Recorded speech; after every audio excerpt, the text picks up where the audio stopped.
More on that big announcement from the FDA requiring companies to phase out all trans fats from our food, saying this could save up to 7,000 lives a year. ABC News health and wellness editor Dave Zinczenko has more on this for us.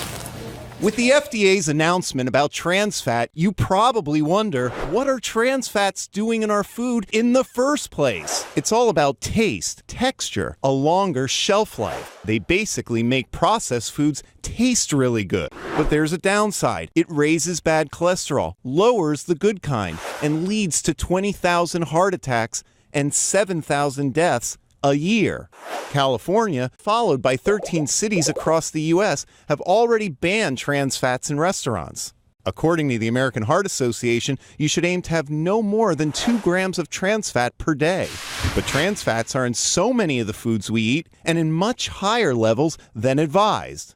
At Carl's Jr., the biscuit and gravy contains 7 grams of trans fat. A large order of breaded onion rings at A&W, also 7 grams. And at Long John Silver's, one Baja fish taco has a whopping 9 grams of trans fat, what we should limit ourselves to in an entire work week.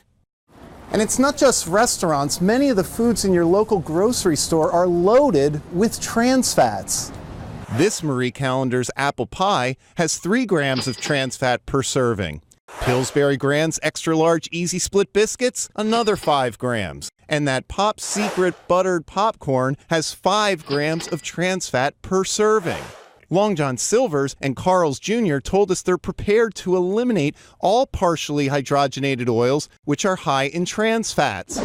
Marie Callender and Pop Secret say they are viewing the FDA's announcement. So what happens if food companies are forced to stop using trans fats in their products? Will that cookie still taste like it does now? When you do that substitution, you don't necessarily come up with the same cookie that your customers want. Not such a crummy alternative when you consider the health benefits. Oh, and Dave joins us now. We're like, oh no, not the biscuit! What is it about it that makes our foods taste so good? Well, it's like it makes frosting smooth and creamy and helps it not become a puddle of goo. It takes cakes and cookies and helps them brown more easily.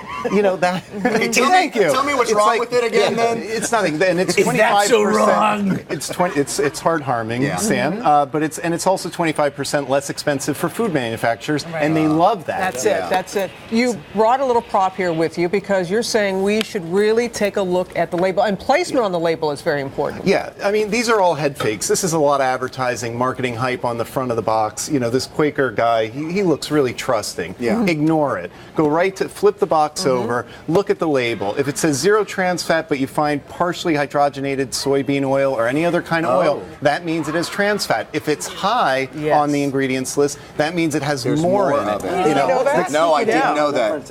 So it's heart healthy. It says it's heart healthy. This is why, as Americans, we have become really calorie conscious. Now we have to become ingredient conscious. And the good news is that all of your favorite foods you can still find. I've been researching them for 7 years. There's a good swap for every one of your favorite foods that has 0, and I mean 0, trans fat. Truly Would you tell it to us later? Yeah, really. And especially the biscuit one, because Robin and I are very sad. Egg sandwich, George?